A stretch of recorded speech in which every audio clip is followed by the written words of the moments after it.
3, 2, 1. Action. Frank and Tina, thank you for coming to our office. So we've got Frank Aazami here, newly with Compass.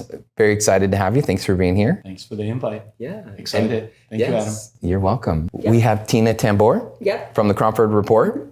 And so glad to have you with us as well. You've spoken at a lot of events across our market here, and we're really grateful to have you come and join us. Yeah, thanks for having me. Yeah, excellent. So, Tina, what are some of the things that you're seeing right now in our marketplace that, agents need to know going into the end of the year? There's so much happening right now. And the main driver at this point that we're waiting for some form of analytic to start showing the effects of is those mortgage rates. Right. So at the beginning of the year in January, we were at 7.25%. And we got as low as 6.1. We're bouncing around that 6.1, 6.5. I think the last I checked, it was around 6.3. Yes. And typically when that happens, if the rate drops by 1%, it's a 10% off on your principal and interest payment. It does not matter what your loan amount is. So everything just went on sale at that point. So even from just a few months ago when we were at, say, 6.8, we're still down a half point. That's 5% off your principal and interest. For a lot of people, that could be easily $200 or $300. Mm-hmm. If the higher your loan amount, it could get up to, say, $400 off of your payment. So that has definitely generated a lot of interest. And it takes a little while for some of the buyers to get up and running when that happens. But the longer the rates stay stable, the more we see the bounce. So this happened last year. We got down to 6.1, and it stayed there for about 3 or 4 weeks. And we saw an immediate 13% increase in contracts over a 3-week period. Oh, wow. And that was in the middle of October, which is typically not a big month for new contracts. Right. So we have seen a number of those surges, if you will. We had an 18% surge right after 4th of July. And then we had the Labor Day weekend, which everybody took off for a bit. And so we're now looking to see if this new level in the lower sixes is going to generate that buyer demand. And we have seen it. We've seen it. Yeah. So where does that start showing up? Like if agents are looking, they want to see that momentum, they want to see that build up, what statistic should they be looking for? Ironically enough, I was expecting it to show up right around that median to below median. Like, ooh, the buyer should come back in those first-time home buyer ranges. Mm-hmm. That is not where we saw the surge. Okay. We actually saw the surge in the 600 to a million, believe it or not. And a pretty healthy bounce in the 1 to 1.5 million as well. And part of it could be that those jumbo rates came down even slightly below the 30-year conventional, and that might have helped that 1 to 1.5 million get a little more interest into buying. Also, we've seen the stock market for luxury has done relatively well through the summer. So while we saw a lot of cancellations right around, because, they have got these big homes. It gets hot here. They just take their home off the market. We had a lot of cancellations and expires, and we dropped more in supply than we actually did in demand. So areas like Paradise Valley and Scottsdale and Cave Creek all surged into sellers markets over the summer, ironically enough. So it's been pretty fun to watch all of the shifting and nuances in our market. Yeah, that's great. So just say for the newer agent, what statistic in the MLS are they looking at? Is it maybe the last 7 days of pending compared to the previous 7 or 30 days? What are you kind of looking at? For a new agent? Yeah, say they're just trying to get familiar with their MLS and they're trying to navigate that. Or maybe they've been around a long time and they just don't know how to use those tools. It's a lot easier once they actually have a client that they're actually working with, who has criteria and has an area. If you're doing broad-based stuff, it's okay. Mm-hmm. But as Frank will say, it's also very local. You've got some areas that are in buyer's markets, you have some that are in balance, and some that are in seller's markets. You have some that will sell even just zip codes next door to each other. You're going to have price points that will sell faster in one zip code than another one, just based on how many competitors you have. So the main numbers that I look at, if somebody says, I'm having trouble with my listing, it's sitting too long, or we're not getting any showings or anything like that, the first thing I look at is, how many people are even writing contracts in your area, in your price point? Could be 0. maybe you're not missing out on anybody. Right. You know, what is the typical days on market prior to contract? Not at close of escrow, but prior to contract. That will let you know, well, I've only been listed for a weekend. Most people are getting their contract, say, after 20 or 30 days right now. So give it some time and some patience. And then finally, the last one, and we have all of these on one page for the Cromford Report subscribers, so they just pull it up right away. Where is the average dollar per square foot for the listing price as to where that sweet spot is for where they're getting their contracts? And so that really, those three things will answer quite a bit for either a buyer or a seller. How many competitors do I have writing contracts? You know, if I'm a buyer, how many buyers am I trying to get as a seller? How many days is normal? So if you see a listing that's brand new on the market, you have a gauge of how much time it's going to be. And I think also as a buyer, you get an idea of, well, who's overpriced and who isn't, who probably needs to have a price reduction before you even go in. Yeah. And I think, and Frank will tell you too, there's a big difference between price negotiations as a first-time home buyer and price negotiations as a seasoned move up buyer. And of course, then there's luxury as well. So the first-time home buyers typically don't really negotiate on price a whole lot. They negotiate on incentives. Right. What will you do? Because I don't have enough money to pay for some of these repairs. I don't have that kind of. But if you are, say, a cash buyer, you don't care about the incentives. You only care about the price. So you'll see a lot more negotiations along those lines. Yes, that's true. And so I've talked to a lot of my colleagues, and coming into end of 24, 25. What you just said kind of sparked a little bit of my memory with some conversations where, I'm used to being able to pull a little bit more broadly, like my price per square foot or like some activity in the area. And I am finding that there is a lot of difference between one neighborhood right next to something else, And so what might your caution be right now, when you're trying to pull comps and you might be going too broad or how you might narrow it down? Comparables, the things that I look at are, first of all, did they give a concession? And that's something that is not recorded in public record. And so a lot of people don't get that. So if you're in a new home subdivision, and say, for instance, you bought your home a year ago, 2 years ago, and all of a sudden something happened and you're like, oh, I have to sell it. But you're still competing now with the very home builder that you bought from. And all of those incentives they gave you, just expect that you're going to give it right back to the next buyer. That's right. And not everybody's prepared to do that. That's a very expensive gift that a lot of these home builders have provided, a permanent rate buy downs, some of these upgrades and things like that. So they don't really realize that the price that they may be getting is going to come with a hefty closing cost amount. And if they didn't put that much down, or if they don't have that much equity, it might be kind of a tough thing to accept. But that's why we've often said in housing, at least, this is one of those investments that you really need to be in that home for about 3 to 5 years.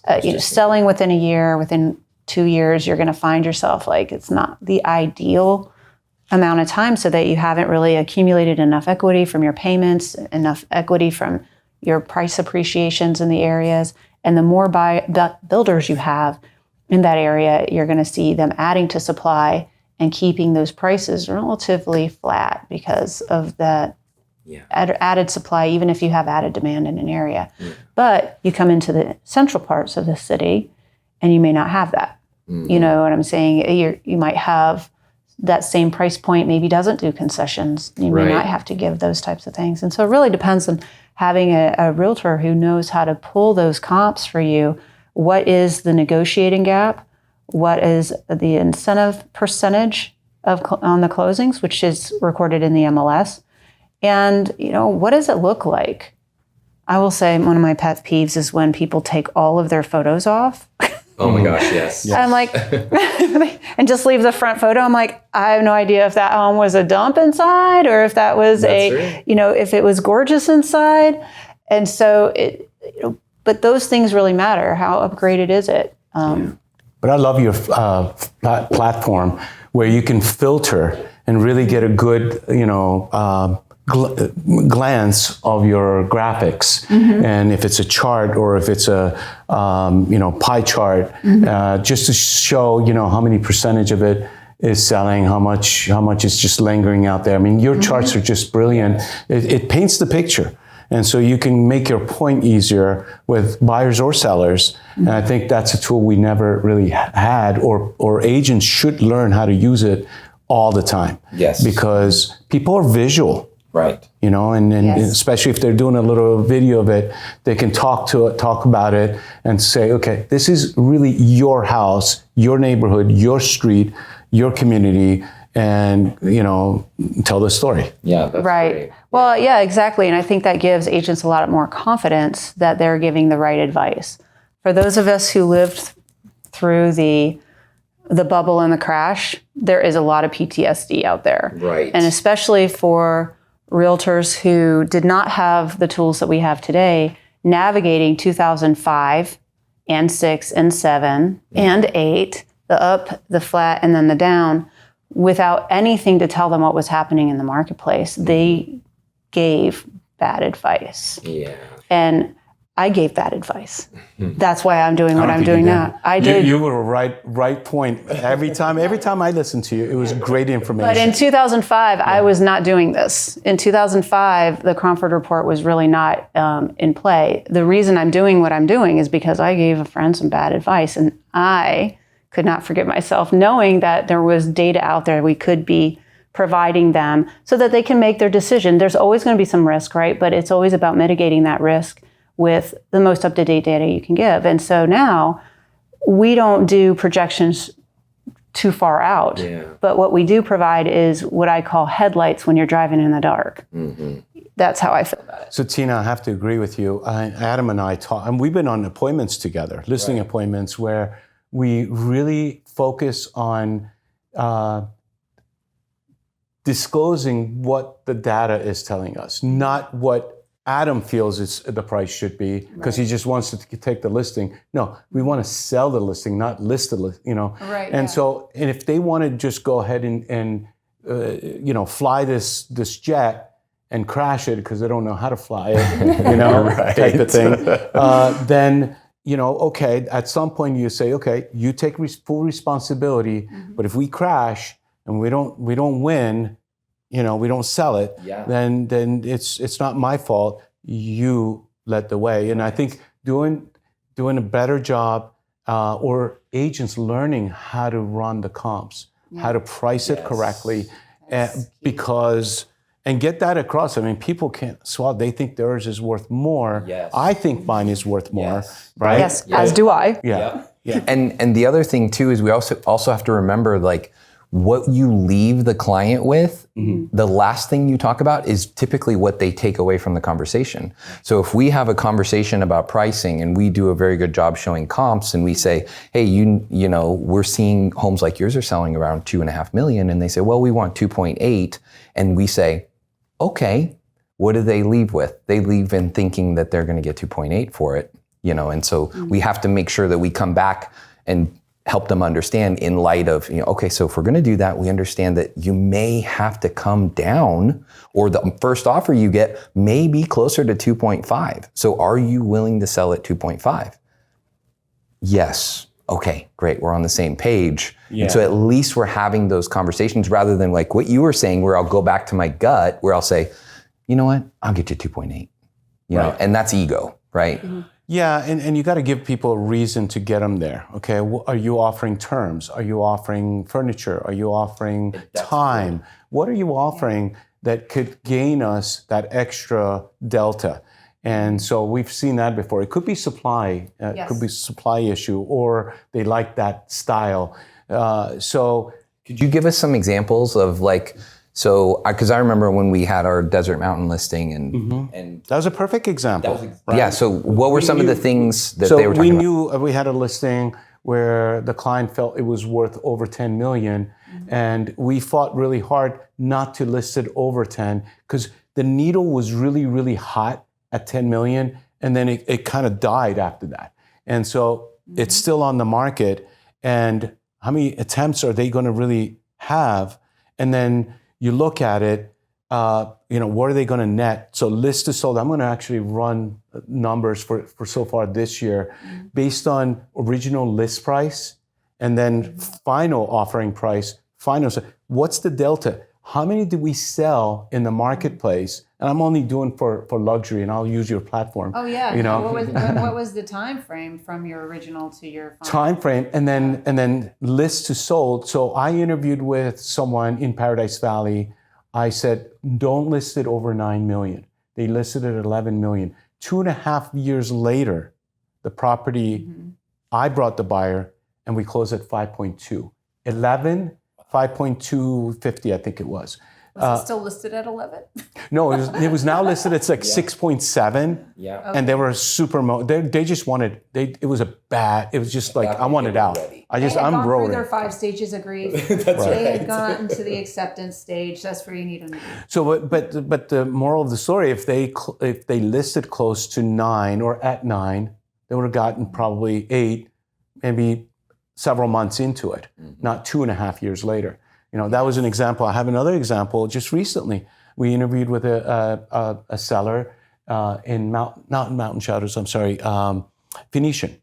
Okay, and I said your price is $3 million for this quarter sell within the next 90 days. Okay, you go over that, it's going to take longer. You go over 3.5, you're going to get no one. We'll bring them here. They'll see it online, but they're not going to write on it. And now he's listed again. I think it's for the third time at 3.5, and we'll see if it's going to sell or not. But obviously, price sells, and we had that time period where everything sold for $1 million more or twice as much. Right. Yeah. Everything. So, but those days are over, and he's still, his mind's still like we're in that session, and that session is long gone. Well, and to your point, sometimes what happens is when we start pulling statistics, or maybe the seller pulls their own statistics, and of course they're going to see the highest comp, and they're like, clearly that's what my home's going to be worth. And so what I have found is oftentimes when we're looking at overall price trends for an area, and you may see your dollar per square foot, and you apply that to your home, you need to look at what is actually selling. So what we have found oftentimes is they may be unknowingly competing with a new home subdivision. Yes. That is always going to be one of the more expensive neighbors in the neighborhood, but they're also going to elevate those averages. So you have to take statistics for what they are and understand the nuance of them. I really don't like it when people say that statistics lie. I prefer to say that statistics are nuanced, that the smaller you get, sometimes the smaller your data sets, the harder it is to find the direction. We're not here to price your home. We're here to let you know what the average or the median is, half or more, half or less.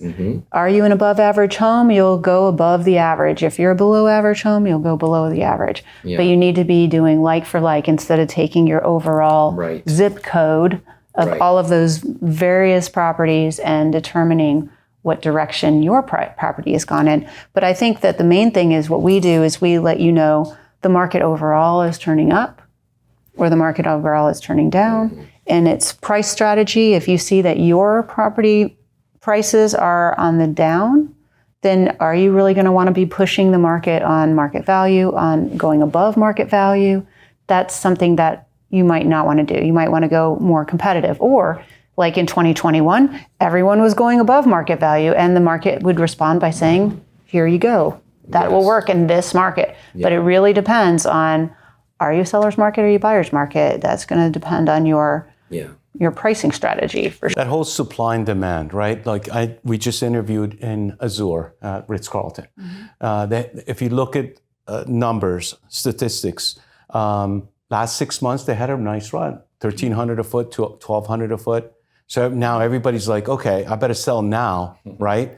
But then there are two at $1,000 a foot, and neither of them are sold. The third one just took it off the market. Okay, they gave up, and they've been on the market for a good amount of time. So almost a year maybe, or close to it, right? So everybody else is now coming on saying, I want $1,300 a foot because the season's here, right? Because I'm just coming on the market. Well, they don't understand the very beginning is where you got to get sticky, or else you slip and then you're going to be falling into the same trap. And those two are most motivated, and they may win against you. So, and then you become stale after a month or two, a couple months. And then now what are you going to do, right? Now, when you have all of a sudden 2 listings, 1 expired, and 5 are coming in and 3 more coming in. So now you have oversaturated of inventory. Yes. Who's going to win? Yes. The best in show. Yes. And that brings us to the seasonality of the market as well. So interestingly enough, we have very distinct seasons for the luxury market here. And it kind of does correlate with our weather. The minute we get over 100 degrees, everyone's out of here. And then once we get back under 100 degrees, they all start to come back. But what's interesting about Paradise Valley, for instance, is we stock up in the first quarter getting ready for those spring buyers. And those are the peak months for buyer activity. Is going to start in February, March, April, and May. Right. And then they drop off significantly. But here's the interesting thing, is that our supply has 2 peaks. It also peaks in November. October. So right around September and October, we see a surge of new listings coming into the luxury market once again, but we do not necessarily see a surge of new buyers. So that puts the fourth quarter in the prime spot to be a luxury buyer, because you get a nice surge of brand new supply, not a surge of new buyers, and the world's your oyster at that point. The negotiations start. December tends to be a very good negotiating month. And then, of course, the spring season begins. That was very helpful, Tina, because you had brought this up in the past, and obviously a lot of us listen to you and kind of mimic that to our pool of clients, and it helps. It really helps leverage and get deals done for those that are ready, willing, and they're on the fence. So it's a good talking point. And we can have disruptions. So we had major disruptions this year to the luxury market. So right at our peak season, right when we're getting ready to write all those contracts, we had a massive tariff announcement. And it caused the stock market to drop. And that is the one thing that will stall the luxury buyers is stock market fluctuations. They do not like uncertainty whatsoever. So during the time frame that we should have had our peak season, Paradise Valley actually went into a balanced state. And luckily not a buyer's market, but we definitely went into a balanced state. So it was a much weaker season. But after that season was a little disappointing for those sellers, they decided to cancel. So we actually had a large cancellation and expired number. And Paradise Valley went from a very high supply to one of the very lowest supplies within a few months. At the same time, the stock market actually recovered. And we had a pretty decent number of buyers over the summer. So Paradise Valley went from a balanced market in the spring, which was supposed to be its peak season, to a full-blown #1 seller market in the valley. In fact, you're right about that, because all of a sudden I'm selling one home that is not on the market. So off-market deals we're selling like one every 2-3 weeks. We're selling a home that never made it to the market, and it's closing. So in the summer. Well, last quarter. Wow. Yeah, it was a good summer. It was, and summers have been good because a lot of people do go away, but for those that stay, there's business there. Yeah, and so now we've gotten under 100 degrees. A little more days under 100. And Paradise Valley has now shot back up to where we saw a little bit of an early surge as people realized that the market was hotter than they expected. So they actually started putting their home on the market. So those sellers that actually got out in front of it and listed in early September instead of mid to late September actually did get pretty decent traffic and offers. And so now, of course, we're off to the races getting those new listings in. I'll tell you what's missing in our marketplace. People are looking for those fine, like the Ritz-Carlton, but even better, smaller. We call them jewel boxes, right? Smaller, but better. They don't mind paying if they're have exclusivity, the finishes, the amenities. That's really important. And I think, we work with architects all the time. You and I have been in a lot of those circles, and designers. I think what's going to be missing pretty soon is we're going to have a lot of robots in our lives. Where are they going to charge themselves? Where are they going to park themselves? Changes in elevation. How are they going to flow between spaces? So I think that's going to be an interesting one, because I look at floor plans all the time, finishes all the time, make recommendations. We know what's working. We know what flow does premium. Like, there's one home that every time we bring it on the market, it breaks its own record. It breaks the record for the area, and I can point out one to you. Yeah, and why does it do that? It's because. Okay. It's got it. It's got a flow. It's got it. Exactly. Do they change it each time with each owner? Do they change it up a little bit? And yes, they have. But the base of it is good. When the foundation is good, and then they tweak it to even better, it achieves a higher price point. And people want to know, like, I don't want to pay. Nobody wants to pay at that level, at 7, 8, 10, 15 million.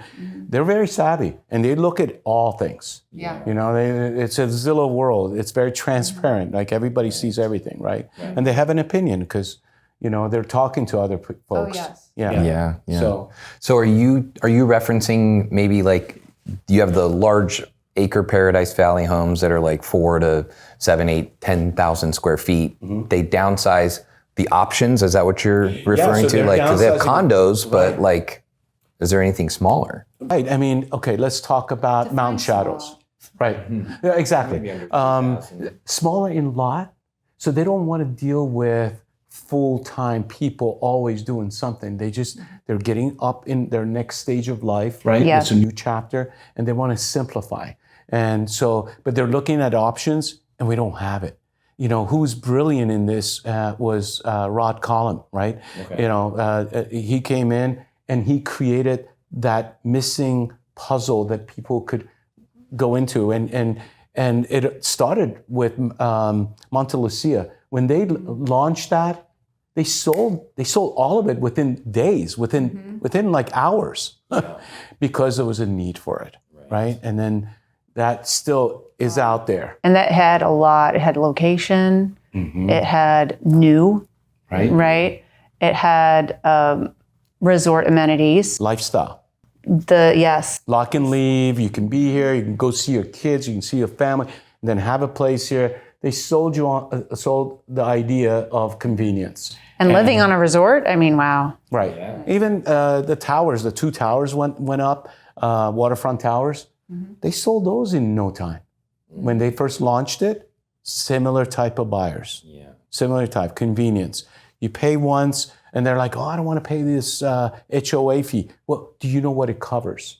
And they're like, ooh, side-by-side comparison, I'm buying. And there's also security. Yep. Security, everything's included, type of thing. Yeah. So, I think we need more of that. I look at Dubai. I look at like areas that are, expanding. You look at, the name brands that they're bringing in.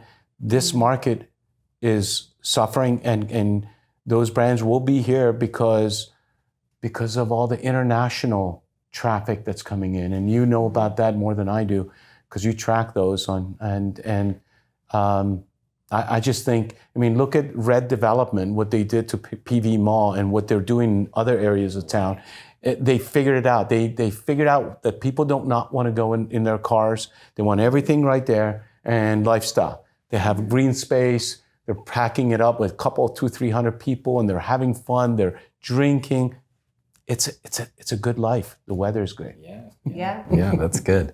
So can you comment on any kind of like relocation, anticipation? Like, are we seeing a lot of people moving here? Maricopa County was in the top echelon for international relocation, inbound migration in.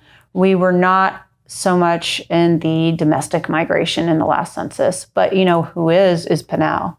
Pinal County increased like 54% in domestic migration, mostly going from Phoenix to Pinal County, I would imagine. Yeah. But, and Maricopa County made up for it in the international. We credit the TSMC effect on that. A lot of Asia. We also have now a direct flight to Taiwan, which we did not have. I think that just came out this year or last year. So we're starting to develop those direct flights. So we have London, Paris, and Taiwan right now. And hopefully that'll grow over time, but that's going to definitely increase the viability of Greater Phoenix in terms of having that international base. And then we had that report that came out this summer where we were, over the last 10-year period, we had the most millionaire migration to Scottsdale. I believe that. Yeah. I believe that. Within the country, outside of a city in China, we were number one. Well, and the interesting thing about the Taiwan semiconductor effect is that a lot of the employees coming over are not here permanently. They're here for 3 years.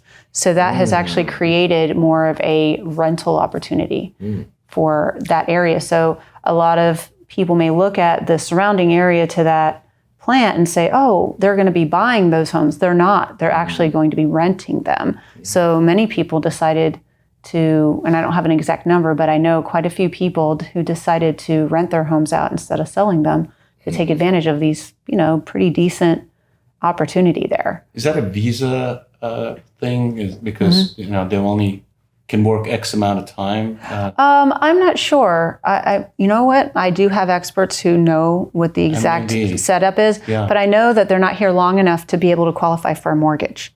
Yeah. And so because of that, they're still wanting to live here. Yeah. A lot of the multifamily that's going up is funded by TSMC, but that's not necessarily where, say, a family is going to want to live for 3 years. I can tell you a story about that.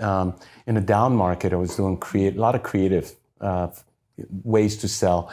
And seller carry was one, but then wrapping the loan. So I had Asian family coming in, multiple in Altuki, where the price of the home was now under $1 million. We sold it $1.5 million because they assumed the loan, seasoned them, and then refinance. So it was a win-win-win all around, and that was really one way to get them to be able to buy. Yes, so many opportunities, and that's one of the things that happens during these types of cycles in real estate, that we're pulling out tools. We have so many tools to get people into homes, and from first-time home buyers all the way up to seasoned buyers. But they sit on the shelf during sellers markets or times when they're not needed, and they collect dust and spider webs. And then we have what occurred in 2022, right? That whole cycle.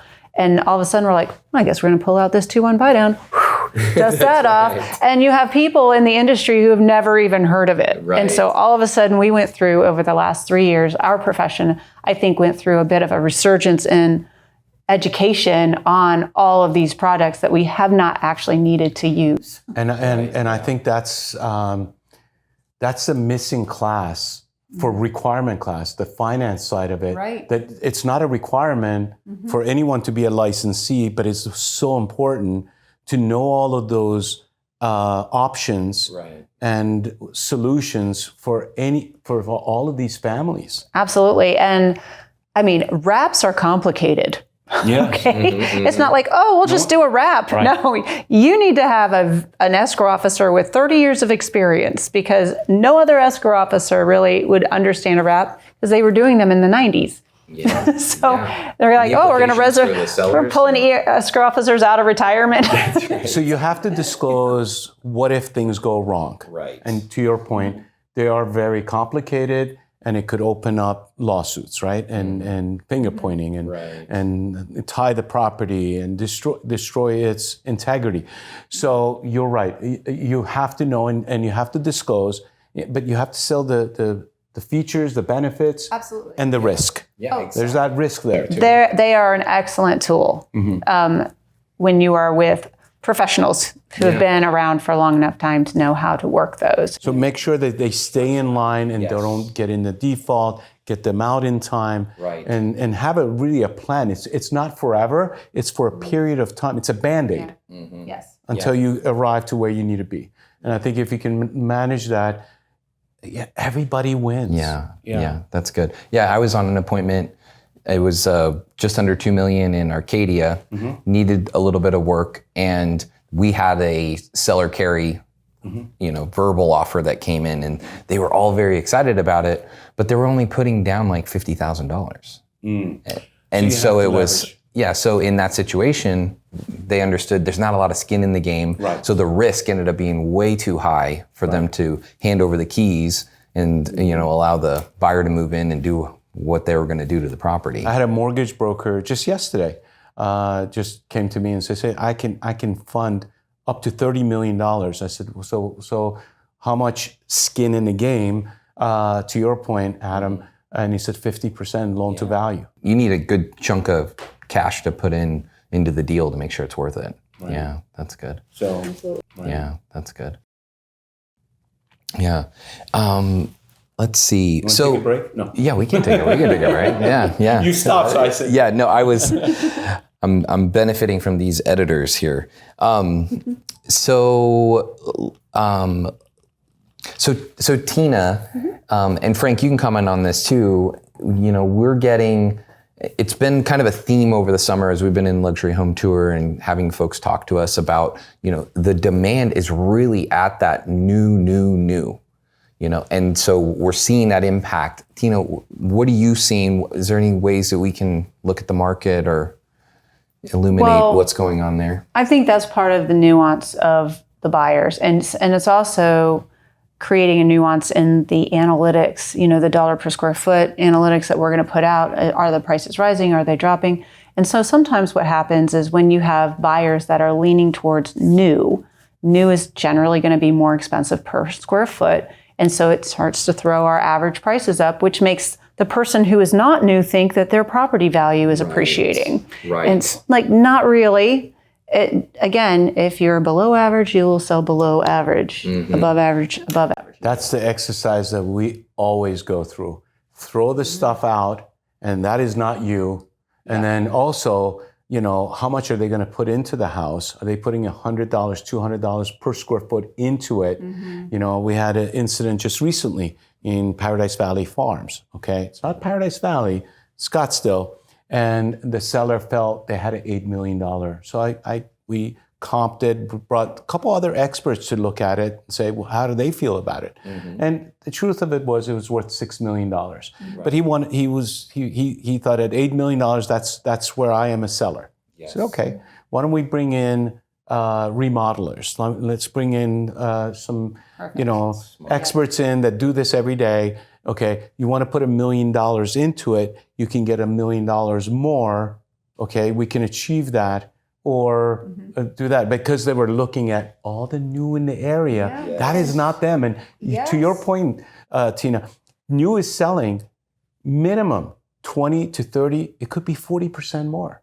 Yeah. Yes. 20 to 30 is average. I think where people, when you see a property that has a lot of potential, even if it has a ton of potential, good bones and all of that, the desire of a buyer to actually go through a remodel requires a seller's market. In a buyer's market, if you've got all of these homes that you don't need to remodel and have already made all of those hundreds of minuscule decisions you have to make, and when you're in the middle of that or hiring somebody who's going to do that, it can create a level of patience that some buyers just don't have. And they will only take that on if they don't have a lot more to choose from. Yes. And so the thing is, right now in this market, having been soft for the spring because of the stock market fluctuations and whatnot, that created a position for the buyers to not have to do the remodel. Yes. And that's why it's important for the seller then to take that on and try to get the money out of it. Yep.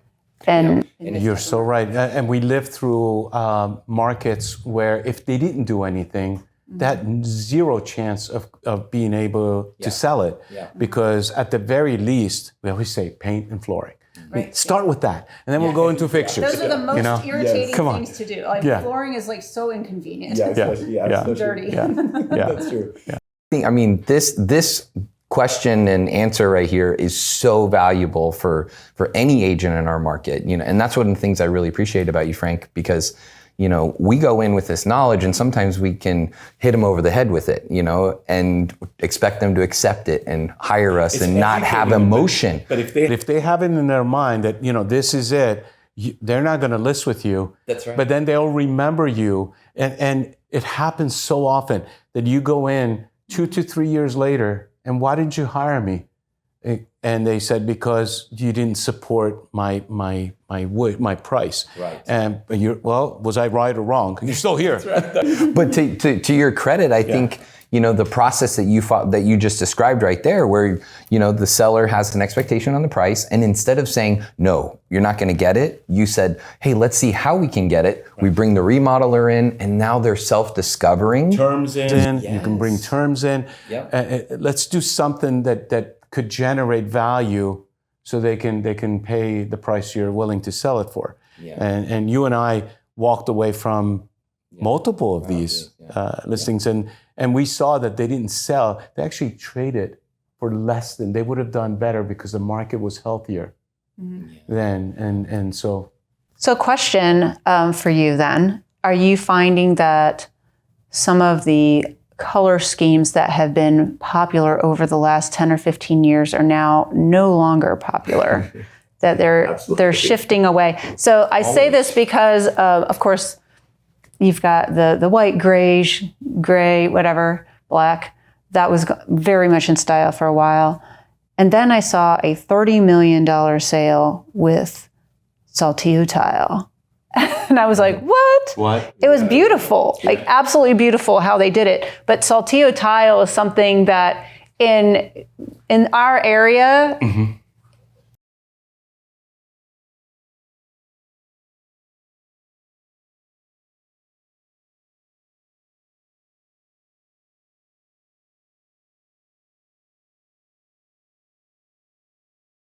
character home is now special, color. Especially if they're coming from out of town. They're like, wow, this is so amazing. In fact, Saturday or Sunday, I'm showing a house that's exactly that, because there are very few of it. Everybody touched it. Yeah. And some people, if it's done well, Right. it's going to sell to the pool of buyers that are coming out of state, out of country, because it doesn't exist there. They're so special. yeah, I do feel like not in luxury necessarily, but definitely in the general housing products that were going out, they became very homogenized across the nation, not just here. Like I would go and look at homes and just out of curiosity. Well, the bone of it, usually those are the bone of it is good. It's not a stick home. It's a masonry home, and so it's got a lot of weight. And those people, they at a glance they can justify. Yeah. The landscaping is mature. The whole approach is rich. We were on an interior design panel at the luxury home tour. We had 3 of them up there, and one of the things, my main takeaway there was they said they want authentic textures. So if it looks wood, make sure it's wood. If it looks metal, make sure it's metal. That's right. If it's ceramic, make sure it looks ceramic. And so the more you can have an authentic texture, the more well received that is. Interesting. So like where you luxury vinyl plank then. No, yeah. I mean, if you have dogs, right? I mean, Just being clear. Yeah, The real deal. Yeah. Real wood. And not that those other things aren't going to be popular, but like in terms of, those things are always going to work. So then that starts to have an impact on like the colors, right? So you're seeing a lot of regular wood tones that are coming back, natural wood tones on cabinetry and even the flooring. And then if it is a ceramic, it's not, a wood plank ceramic tile. It's an actual tile, Very interesting. And who designed it? Who's really was involved in building it? Who's in design and interior design? All of that brings value because there are experts in the marketplace that are known. Their product is selling for premium, and everybody wants that. So. I find luxury fascinating. Yeah. Because these are people who really are not restricted by price as much as other buyers would be. And so it really is whatever you want. And I find it fascinating to find out what they actually choose and what styles are kind of flowing in and out. In fact, we distinguish between custom built and it was built for resale. Two levels of just the bones of it is different. The amount of investment behind the walls, mechanicals, slab. We can go on. The list is long. Yes. I mean, a guy that wants to make it for profit obviously is just cutting back and trying to build it for $600-700 a foot, where the other guy is paying $1,100, $1,200, $1,500 a foot to build it. Yes. So site prep, if it's on a hillside, and people don't realize how much money goes into just getting the pad ready. That's right. It could be a couple $1 million just in that, but nobody sees it because it's not part of the price per square foot. And they take it for granted that the home is not going to slide down the mountain. But that has happened. Yeah. And the time, I mean, it's going to take you at least a couple years just to prep it. And then the approvals takes longer, twice as long. Yeah. So Frank, let's say you're sitting down with a seller and they've done maybe some mild updating to the house, and maybe it's a little mismatch on expectations for finishes from the current buyer pool. How do you help them understand that? Like, because you're such a gracious person, how, and of course you're direct, but how do you help them understand that? Visual. Try to bring them in or go in where we can put it on a big screen and kind of explain to them the differences. The education part is so important. If you can take an hour or two educating, you're going to save months being on the market. Can everyone agree to come and do the comps with you? When they do, they're the ones that are going to set the price. They'll tell us, you know what? I think we need to be here because I see what you're saying. Yes. But if you go in there with nothing and you just send them some stuff, they're not going to read through it. Yeah. They're not going to, understand. That's so smart. Especially if you're dealing with CEOs, they really don't want to read a long email. Yeah. And then there are people that just want to hire the person that promises them the moon, and that you have no chance. You're dead in the water. That's where, you have an agent that maybe wants to break into the luxury market. And they do that. Yeah, and they come in and they might do something silly like that, but then you also have a whole group of people that are in the luxury market that were able to kind of fly by the seat of their pants because they were in markets before where they could just throw a number and eventually it sold. And I can tell you, I admit it. I was that person. If I liked your place, I want that inventory under my name. Why should it be under someone else's? But then along the way, I'll try to figure out a way to be able to achieve a sale. Of course. Okay. It could be my marketing. It could be marketing in certain areas, relationship with other top agents around the globe, not just here locally. So those can actually make a great video and talk about features and benefits. Yes. Talk about the history of it. Yes. So yes. But then when you're in more of a challenging market where there is a lot more uncertainty, we've got to go the extra mile to help them understand and see those things themselves. I think to your point earlier and how you describe those things. And time, how much time do they really have? And really, if they have a lot of time, maybe we shouldn't go on the market.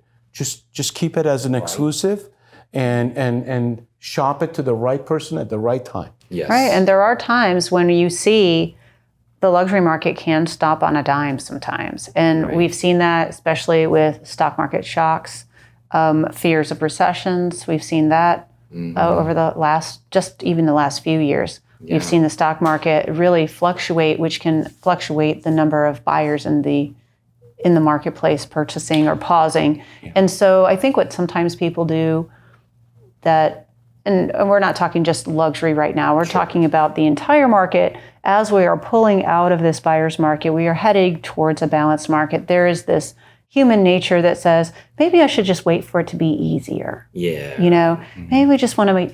When, as professionals, we sell property in any market. It does not matter if it's hard or if it's easy.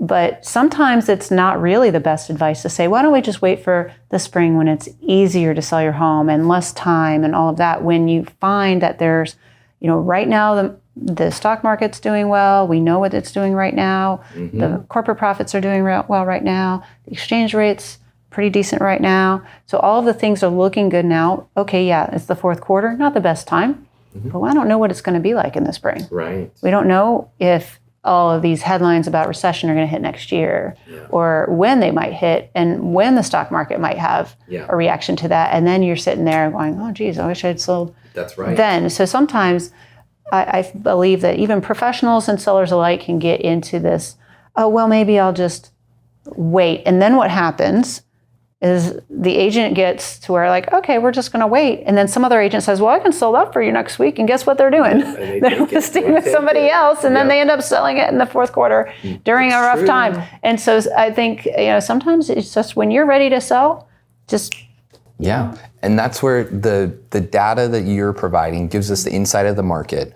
And then Frank and I, we go in and what do we major on? Motivation, right? We want to know what they're trying to accomplish because I'm helping them interpret the data. I'm helping them be successful. And if it's just all data and how can I time everything, then we're not serving them because we're not helping them get their motivations. Well, and motivation on steroids is luxury auctions, and they have done wonderful transactions over the years. They broke records many. If there's a reason to break the record, they have. And you go back to that seller and say, okay, 3 years later, 2-3 years later, and say, was that a good move or not? My experience, every single one of them were happy that they did it, just because the urgency and opening up your pool of buyers, not just local, but global, right? And it's generating, that okay, we're going to go and bid on this art piece. That's one of one. And usually that luxury side of it, it's someone who really can do it. They can stroke a check and buy it. And they can buy it sight unseen type of thing. And I had a great experience with it. I'm an advocate of it when the timeline, like we said, on steroids, when the urgency is high, they want it gone, but they don't want to leave money on the table, and they want the world to know about it and consider it. It works. Right, exactly. And I think that's the main thing, is if they are, especially coming into seasonally low time, like the fourth quarter, you don't want to go in with let's just try out the market at my high price. So the urgency is, if it's there, then it'll sell in. Can I tell you, I think I'm the rudest person when I hear agents say try. If they want it, if they take full responsibility, try. But me, I don't want to try anything. I want to come in and give you your data. Your data was built, by design for people not to lose equity and time and grief and get frustrated and so on and so forth. But does everybody need it? No. They should know about it. Of course. At least know about it, Or at least know that you know about it. Exactly. My agent knew. As long as you're on top of it. If the agent didn't disclose, that's when it's wrong. And you know what? Believe it or not, I became a real estate agent because I was a victim of that. They didn't know. Here's the market, different market. They didn't know a whole lot. And I said, okay, I want to raise the bar. I want to, we want to be a market expert rather than an order taker, and then there's a lot of order takers. There is. And maybe their value is different. Tina, what would you say, what are some data that's out there, maybe, people, maybe on blogs or social media where people are talking about statistics and they're just using it wrong. You know what I mean? Great question. Wow, I would have never thought about that one. Well, I'm not going to name names, but there are some influencers out there who I like to say I find that I respectfully disagree with, that I feel that their models might be flawed. And part of it, and it's nothing personal, but there's just part of it is knowing the data for your area. Trying to go in, I would never try to go in and analyze the market for Miami, for instance. I do not understand Miami. I don't know what the undercurrents of Miami are. I don't even know my way around there, or even Tucson for that matter. I am literally only here in Greater Phoenix. I know my way around. I know the pockets. I know the nuances. Those are the things you really need to know. But you have people who are paid to nationally do broad stroke type analysis, which is fine, I suppose. but without knowing the nuances and also not having the history of data. So for instance, if you were to say, I'm going to go out and I'm going to do my own analytics on Greater Phoenix, and I'm going to go buy a block of data from CoreLogic, which is a large firm that does, you're going to get about 10 years. It's not long enough. Right. It's not long enough. Right. It's just not a long enough period of time to establish a norm for property appreciation, because it doesn't go beyond the bubble and the crash. So the bubble and the crash was such a massive earthquake in the lines that you can't start off at the recovery line and be like, oh, that's the norm now, right? And that's what a lot of them do. And they say, oh, well, if we followed the 2015 to 2019 line, we should be 20% below where we are today. So there has been people that have said that we are 20% overvalued in Greater Phoenix. But if you go farther back to the year 2000 to 2003, prior to that massive earthquake of the bubble and the crash, you'll find that we're only maybe 3% overvalued in that long line. So somebody might be using that to kind of scare or add some even more uncertainty to the marketplace. They do believe their theories. Okay, I don't believe that they think they're lying. Right, if that makes sense. Of course. I don't think they think they're misleading or anything. I feel like it's simply a flaw that they don't have enough data to really do that study accurately enough. And that just comes from having lived through it here and understanding this market ourselves. But I would say right now, it's the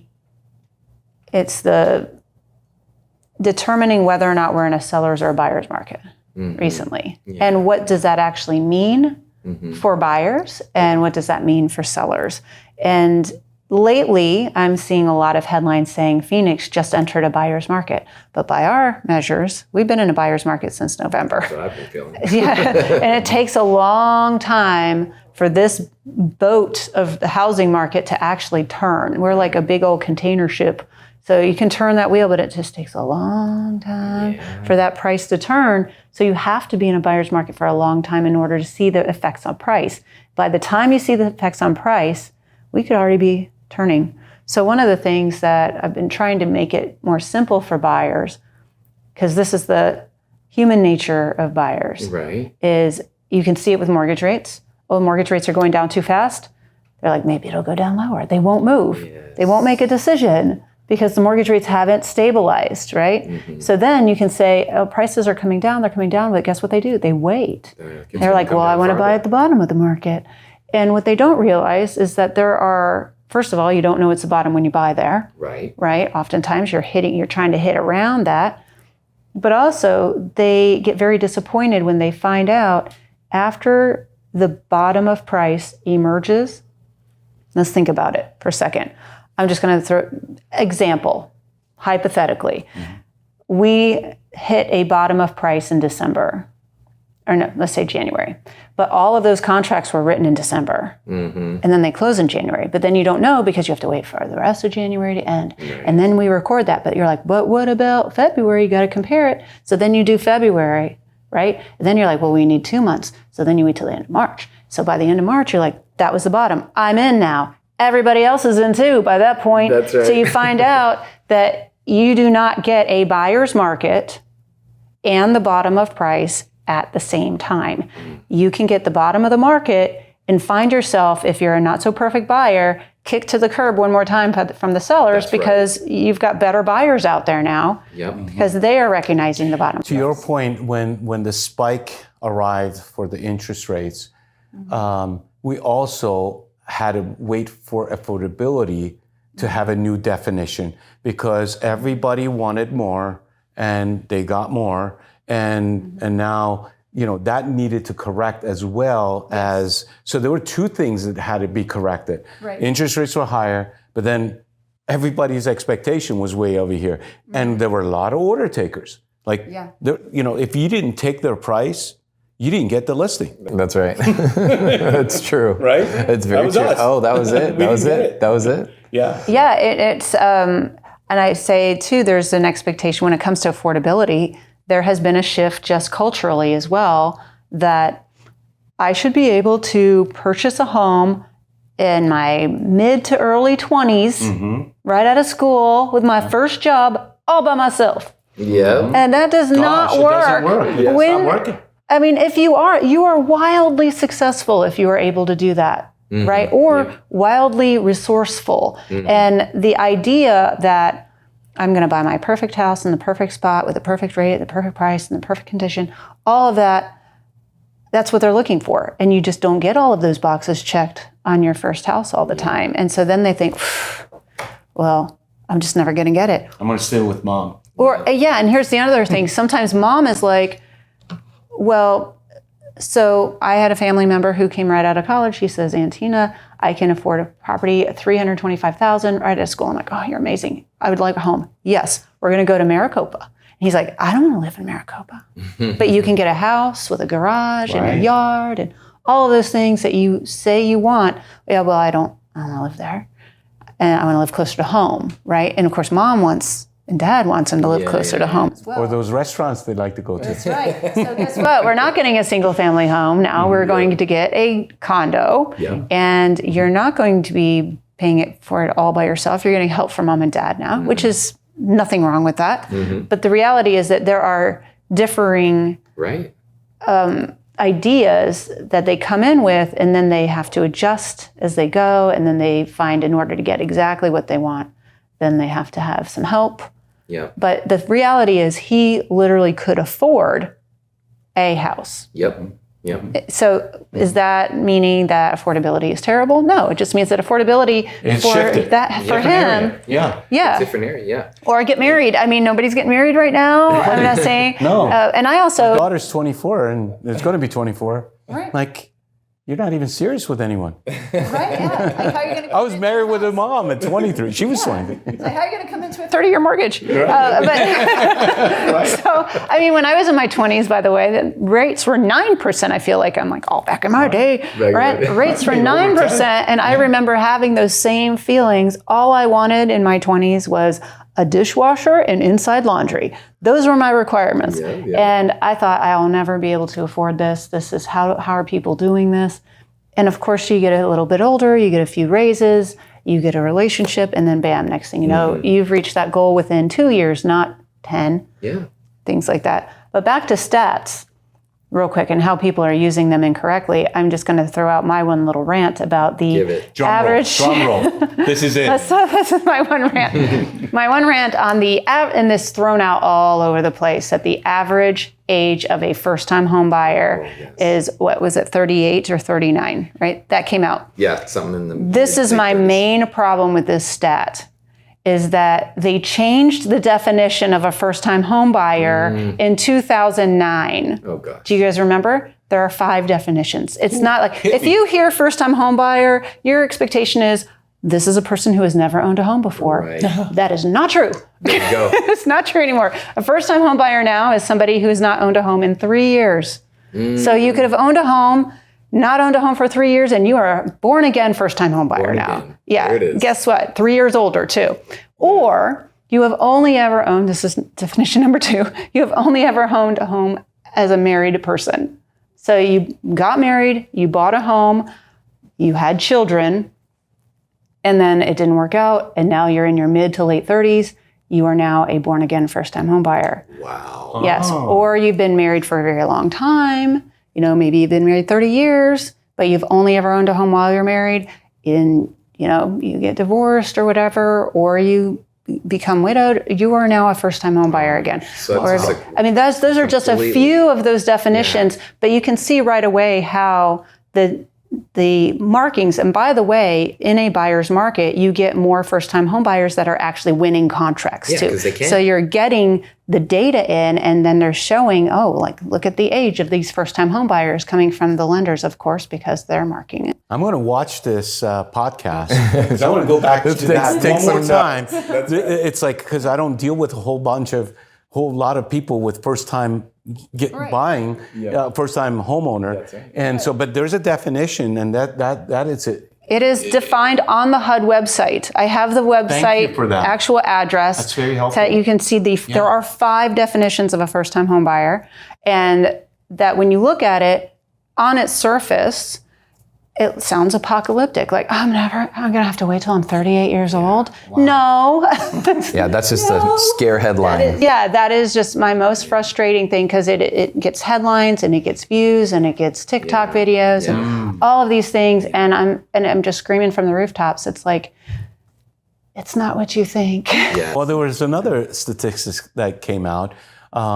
They said 87% of licensees are out of the business within the first 5 years. Is that a fact? Yeah, there is a lot of that data that goes out. It's like, NAR, that's an NAR thing. Yeah. And that's mind-boggling. And you and I had a conversation about NAR, and I'm like, you know what? They haven't raised the bar enough. I expect more. Yeah. More education. Yeah. And to your point on, like, with a lot of these headlines that are coming out, that's where Frank and I can step in and do our jobs, because right now, if you have a buyer, whether they're in the luxury market or not, they're going in, they make a contract, they're going into the office. What's everybody telling them? Mm-hmm. Are they proud to say, hey, I put an offer on that house? No, everybody's like, you're crazy. You should wait for it to go down. Like, the price, the world's falling apart. Like, you're going to get a way better deal, right? So these buyers that go under contract, if we just slide them under quick and we don't have these conversations where we're helping them understand, the information and why are they buying and connect it to their motivation and all the things that you went through, like with your nephew. Mm-hmm. He's very solid because he had a thorough education and understanding of that. And so as agents, that's part of our job, is to make sure that they're very solid, they understand, and they're connected. They can make the payments, they can stay there. In 7 years, it's even if they pay premium for it, I think 7 years is probably, 5 is ideal, but 7 years, you're probably in a different, that adjustment has well, and he was well educated that he needed to hold it for 3 to 5 years. Yes. We didn't know which direction, but he did get a good rate. He got under 5% at the time. It was the beginning of 2022. And I told him to hurry up.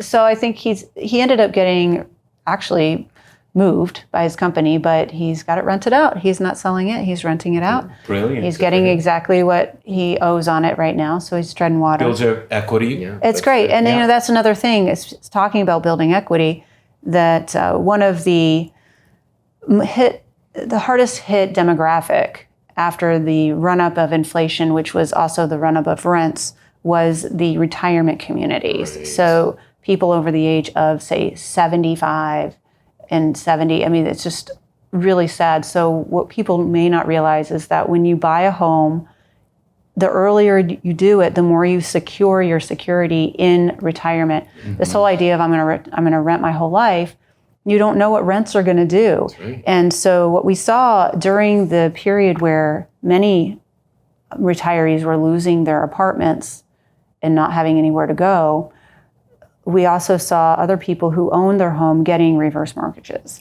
getting things like, not a fan of that. I'm sorry. That's okay. That's just me. I was never a fan of that. Yeah. Understood. However, if you are in a place where you cannot handle the extra, and that's all you have. That's all you. The majority of, most people in America, the majority of their wealth at the end of their working life is in the home they live in. Yep. And so for somebody who's at the end, so they're right around that age group where they're like, well, I may or may not have any heirs or whatever. But the reality is that these tools are designed to help people stay in their home and create some stability. And you can also sell your home and create some stability for yourself. There's That's a good point. All of those things. Yeah.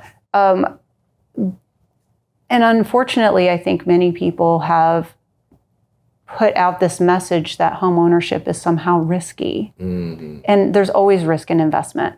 But the longer you hold it, the less risky it becomes. In my opinion. Well, people are living longer, right? The word, if you Google longevity, it's like the hottest thing right now. Everybody wants to look younger, feel younger. They think they can now live over 100 and look like they're 50, which there's nothing wrong with that. And this town is a big town. It's like my algorithm right now on YouTube. Yeah, so all of that comes to play. But I was just looking for a client that wanted to get into an assisted living, and everything we shopped for her was about $5,000-$6,000 per month. Not very large, but nice. Okay, but no commitment if they're going to keep that price the same. They could change that. There was no a year or 2 or 5. We couldn't secure it. Yeah. They could change that to 7 or 8, and you can't make the payment. But now where are you going to go? If everyone else is going to charge that amount, ouch. I guess we're going to need some more robots. Right. There you go. Yeah. Place to park them. That's true. That's true. So Tina, where can an agent start to like develop their rapport with all this data and learn how to use it? What's some good resources? When you go to CromfordReport.com, we do have a jumpstart guide video that I did a while ago. So if you're having trouble sleeping and you want to listen to me yammer on about my favorite charts for about 30 minutes, you can go to that awesome. video. That's great. Thank you. Great. We also have a video library that, I don't know if you know Butch Lieber, when he was heading up, I think it was the Phoenix Association. Anyway, he was kind enough to do some videos for us on how to do simple things like sharing our material online, our requirements on watermarking, our material copyright permissions, and all that stuff is all on there. But when it comes to actually getting trained on it, we have a number of people, like Butch Lieber is one of our trainers that he gives classes every now and then. And every now and then I get asked to do a training class as well. But typically it's when they have the client and they just need a couple of charts or need to know where to go. And that one video pretty much summarizes I think the best places to go. Okay. And then where can they get like the most current data from you? Like, do you have socials? Are you speaking regularly? I have some very disappointed ex-followers. I don't really get on social media a whole lot, but I do have multiple Zooms. So we have multiple sponsors that host monthly Zooms. Great. And it's very easy to get a hold of any one of their employees and get a link for it. It's usually, at this time, I do about 5 a week at least. Wow. Okay. So, I mean, it's not hard to bump into somebody that knows where to do it. Or ChatGPT. Yeah, you can Google Tina Tamboer, Tamboer, and you'll probably find some kind of Eventbrite, something that will pop up. So I say seasoned agents value. It's not a social thing. They're not bragging about anything other than, lifting your knowledge base so you can do the right thing for buyers, sellers. And so they're not overpaying. They don't feel like they're leaving money on the table type of thing. And I think your followers are all seasoned really agents. They have trained me. Yeah. I mean, it goes both ways. Yeah. Seriously, when people ask me, where did you get all of this information? I'm like, I have been in this community for so long, and the agents come to me and share their stories, and we learn from each other. And so a lot of the stories I tell are from somebody's anecdotal experience that helps me direct our analytics. So every now and then, I'll be doing a Zoom, and the comment sections will just light up with different topics that may or may not be in my slide deck. That's brilliant. And so what happens is they'll be like, are you going to talk about rentals today? I'm like, what's going on in rentals? Like all of a sudden I'm like, I guess I'm going to be going over and looking at rentals. Yeah. And maybe it's something that we need to tweak the rental database to start tracking an undercurrent there. And so things started to come up like retirement communities. So if retirement questions start coming up in my chat a lot, I'm like, something's happening on the retirement communities. And then, the next week, next thing you know, you'll have a few slides on retirement, or we had a spike in foreclosures. And so people were looking for that. It was a very small spike. But the agents let me know when they see something because they want to verify if what they're seeing is. That's what we love about you, by the way. You do you listen to those feedbacks and research it out, where there are a lot of people just ignore it. They just ignore. They don't want change. They don't want to do anything. Sure. They don't do a survey. So it's kind of like a survey.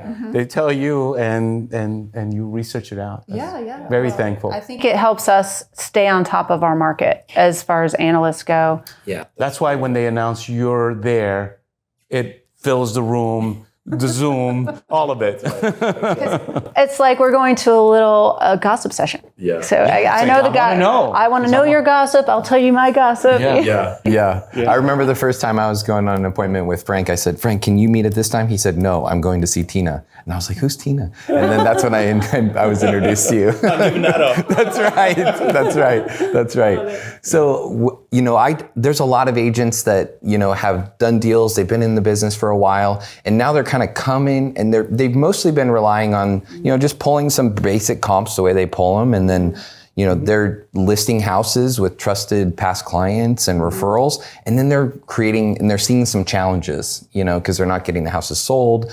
The dynamics are a little bit different.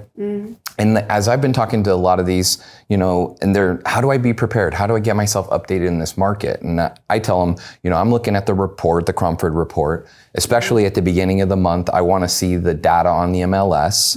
I want to see what the past sales are. I want to go hyper local when I'm doing a comp, making sure that I'm comparing like and just be paying attention, because if a title rep or a mortgage rep has someone like Tina on, you need to be paying attention to that. You need to go and sit in on those Zooms and webinars and events. It's a full-time commitment. You better know, because everywhere you go, everybody wants to talk real estate.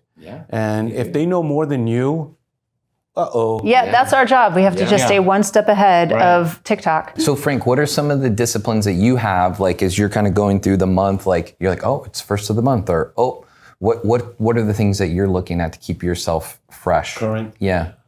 Everything that comes in and out in my space, in my world, I have to know about. Right. So the areas that I service, which is pretty much Paradise Valley, Arcadia, Silverleaf, Desert Mountain, those areas, those pockets that I get calls, organic calls, I better know about it, because they at hello, they want to know that you know. Right. And then when you get in front of them, then they dive deeper. And if you don't, and we've been in front of a lot of people, and if we don't know everything they know and more, then you lose your compensation. That's right. Yeah. And I think that's really important. Be familiar with the sales. How did those go down? Especially, and if you're fresh to a market, you've got to do your homework. You got to dig in and not just pull the comps and price per square foot.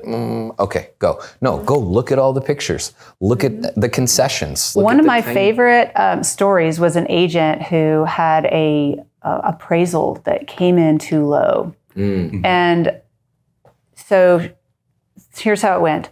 She had an appraisal that came in, I think it was maybe $15,000 too low. And she looked at it, she's like, well, what? This particular appraiser her property did not have a pool, and the comp property had a pool. So the appraiser discounted her property by a lot. I want to say $40,000 for a pool. And she's like, what? So turns out that this appraiser had come into town from Boston area. And if you are an appraiser in Boston, you are giving a lot of money for a pool in Boston. Right. But in Phoenix, pools aren't really worth that much. But because she actually had sold the other one, and she saw that appraisal, she was able to share that appraiser only gave that home $5,000 for that pool. Educated. Yes. Yeah, okay. And because she had a copy of it and she had permission to share that from her buyer, but because she was active in that area, that's the only reason she had it. And then she was able to successfully combat that. And he went and he adjusted it and they appraised. So it's little things like that. Just like you said, when you're in your neighborhood and you're working that, having that knowledge of how much is a pool going to be worth to an appraiser in this area. Right. How much are extra bedrooms, extra baths, really makes a big difference. True. And I think to your point, you need to know the appraisers, and you need to, just like we know each other in the industry, your colleagues, but you have to know your lenders, you have to know your appraisers, and you have to educate them too, because your boots on the ground and they're not, and it's okay to argue and disagree. And look, they can look at it from your perspective. Like the pool example is a perfect example, right? Yeah. And then they'll be thankful, or hit them ahead of time. Like we had one just recently on Black Mountain. Okay, brand new. You go back, there are no sales in the area at $5 million, and they're getting it. And are we going to get appraised? And the seller, I warned them at hello that listen, if someone's going to get a loan, you're not going to get appraised. you better be ready for that moment, right? Even if we get it under contract. So having that relationship, and you can justify, you can do the work for them so they can look at it from your lens and justify it, not to do anything I don't want them to do anything illegal, just to look at it, is the value there or not, and if you can justify it, then they can. As long as they're primed for that. And we've had a lot of discussions about, you have a nice designer that comes in or a skilled architect, like those are things that will need to be illuminated early. Right. Well, and many of our price points right now are actually in a state of decline because of the buyer's market. So when you are preparing your seller for appraisals, you have to recognize that if you are in a declining market and they check that infamous box of declining market, they're going to lop off a good percentage off of your comparables if it's actively declining. So these are educational things for our sellers to realize that you have to stay ahead of that curve on your price to ensure that you actually do get that appraisal and you're not negotiating down, due to that phenomenon. Yeah, we had a client at the Biltmore, and they hired an appraiser, and they were banking on. I said, well, have the appraiser buy it. Have the appraiser buy it. If they feel it's worth that much, but they were not right. And obviously, there's some people that are very charming, and you're my appraiser. Hey, let me buy you lunch. By the way, can you put more meat on that? Type of thing. And I got some referrals for you. Yeah. So. Right. Yeah. Well, and when there's no purchase involved and they're not actively representing the lender, because that's when you think about it, the appraiser's representing the lender. It's different. Then replacement cost appraisal is different. Right. Build cost is different than purchase money. And then just doing it for an estate is different. And what purpose are you hiring me? And what needs to take place here? And if you're not specific, and we were telling the client, go hire a new one, we'll pay for it, but based on purchase money. Right. Let's see what that's going to come in at. Absolutely, totally different. Yeah, that's good. That's good. So Frank, how can people get a hold of you if they have any questions or call you? Call me. They call you and then you call me. Nothing has changed. Yes, that's right. That's right. Yeah. Very good. Yeah. Well, you have your socials, and we'll put those in the description as well, and mine as well. Anyway, well, this has been such a pleasure. Thank you for sitting down. I mean, I feel like this was, if an agent listens to this, they're going to get some real tactical information to be successful in this market, guide their sellers, guide their buyers. They're going to be able to make really nice decisions about what they're doing. So thank you for sitting down. Yeah, well, hopefully you'll get some good segments in here, because I know we've been talking for a while. Yeah. Thank you for taking the time. Oh, of course, we can do this. Yeah, and you do a lot of this educational stuff.